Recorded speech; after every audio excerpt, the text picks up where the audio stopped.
Dober večer, dragi člani Društva za srečno življenje Belis.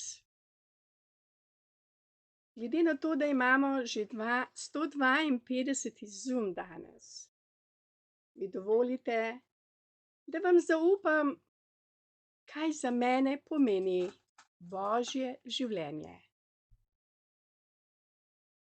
Beseda Božje si lahko vsak po svoje predstavlja.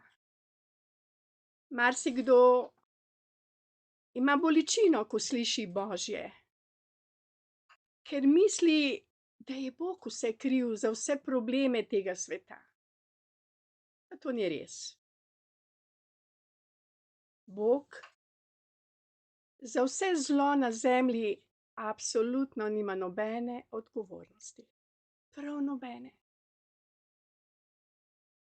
Kdo pa je odgovoren za vse to, kar se nam dogaja na tej zemlji? Kdo?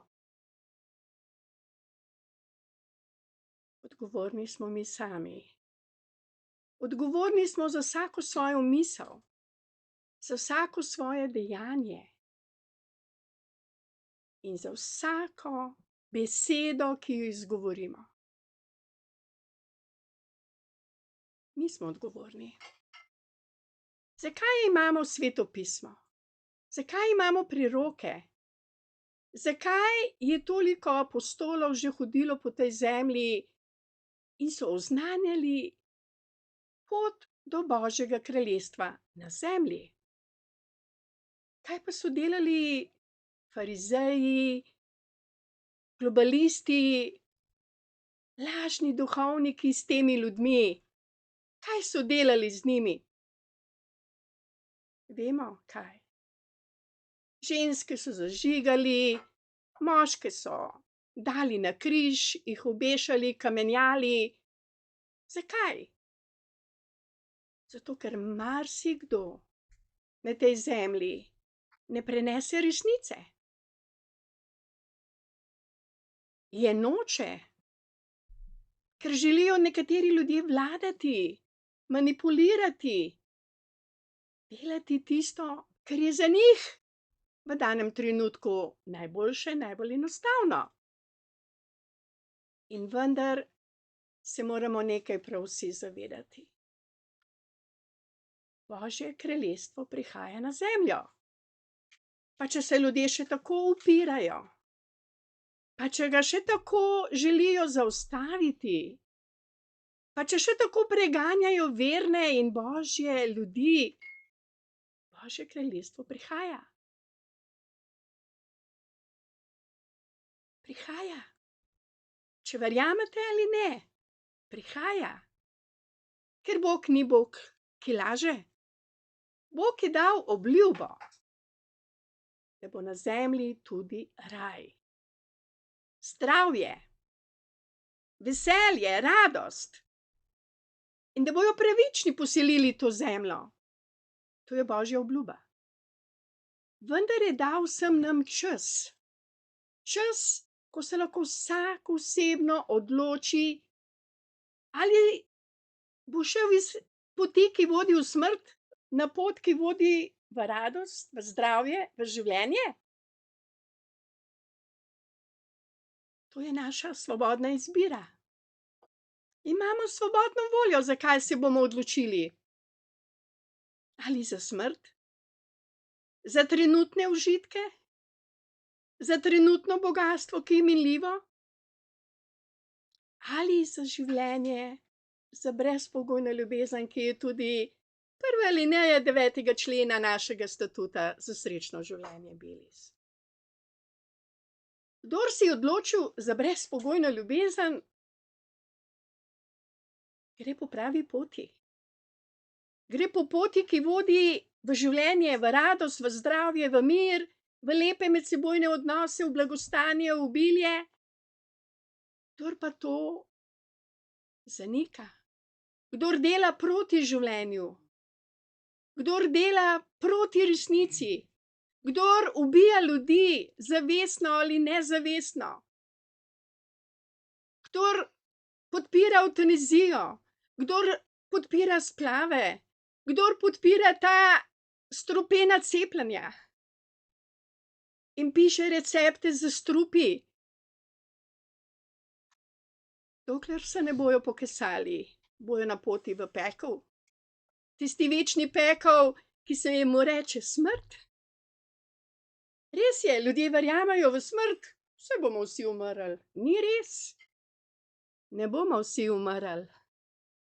Vsi pa bomo prišli v danem trenutku pred sodbo, kjer se bo odločalo, ali bomo šli naprej v življenje ali pa bomo končali v ognjenem breznu. Pač tako je. To ni moja volja. To ni moja prerokba.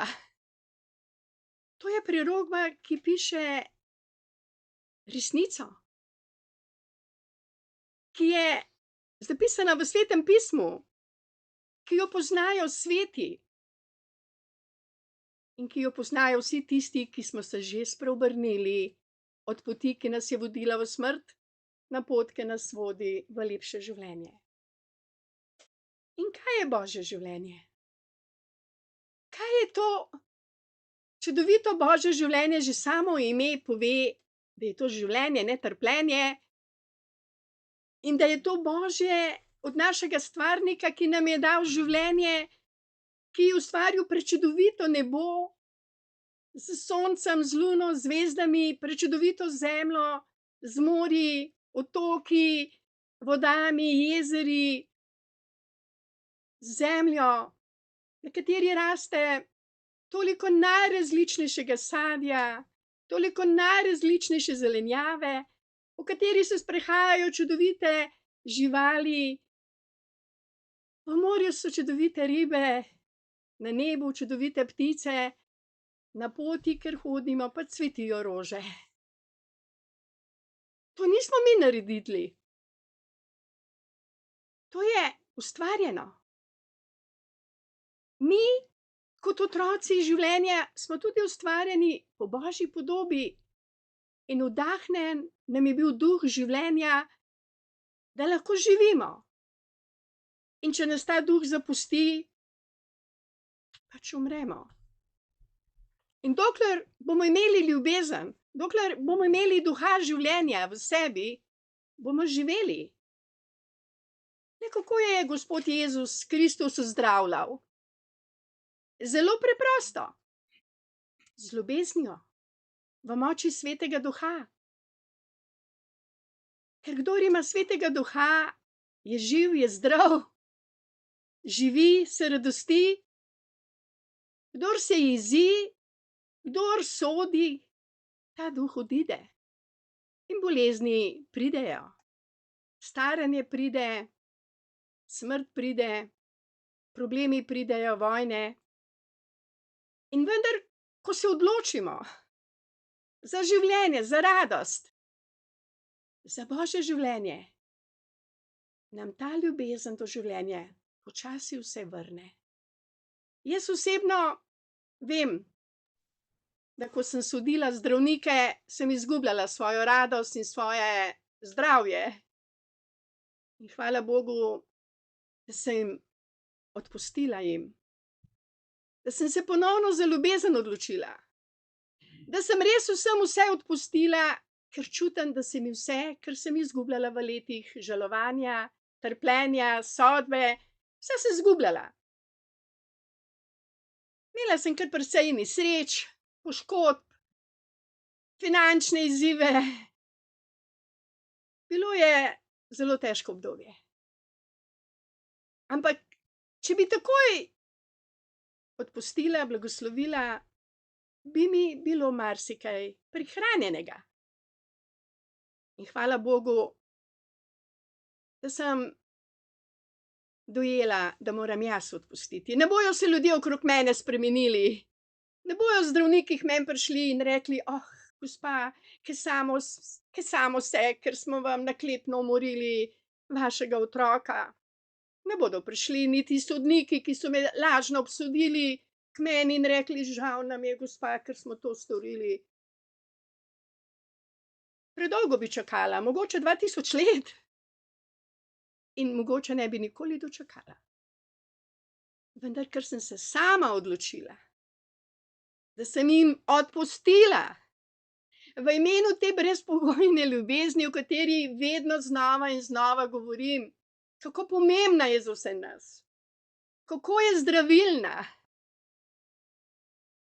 sem se osvobodila in ponovno čutim radost in veselje do življenja. In to samo zato, ker sem jaz odpustila in se za Božje življenje ponovno odločila. Dragi moji člani društva Belis, verjamem, da imate mogoče tudi vi še kakšno zamero v svojem srcu. Odpustite danes, ta hip. Sprejmite ljubezen v svoje srce. Bodite kot otroci, radostni, veseli. In ne glejte na probleme tega sveta, glejte na to ljubezen, s katero nas vsemogočni Bog ljubi in nam želi, da živimo Božje življenje. Hvala lepa za vašo pozornost. In medtem, ko je Iviljana to zadevo podajala, govorila, je meni prišlo nekaj na misel, kar bi želel z vsemi nami podeliti. In sicer bom kar prebral, kar sem si napisal.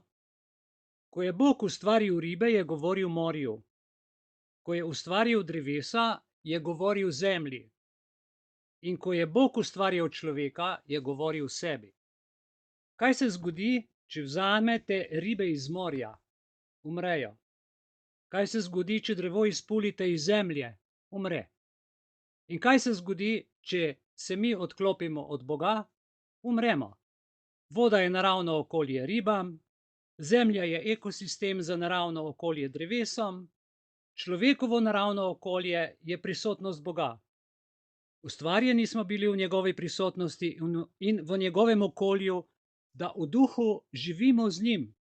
Samo z njim je možno eksistirati in živeti. Če nam vzamejo dušo, nam vzamejo Božje okolje. Takrat življenje izgubi duha. Je odklopljenost, izpuljenost iz Božjega okolja in zato umremo.